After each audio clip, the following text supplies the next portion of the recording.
ما صفة رفع السبابة في التشهد؟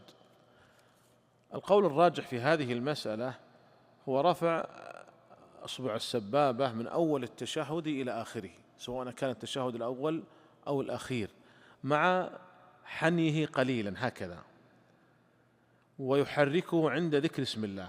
فإذا قال التحيات لله حرك، إذا قال أشهد أن لا إله إلا الله حرك، إذا قال اللهم صل على محمد حركه.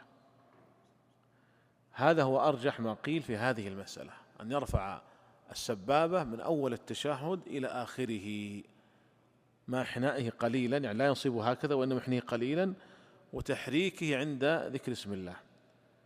وأما بقية الأصابع فقد ورد في السنة لها صفتان: الصفة الأولى قبض جميع الأصابع هكذا ورفع السبابة، والصفة الثانية قبض الخنصر والبنصر هكذا وتحليق الإبهام مع الوسطى وتحريك السبابة هكذا. والأفضل التنويع بينهما، تارة يأتي بهذه وتارة يأتي بهذه، حتى يأتي بالسنة على جميع وجوهها.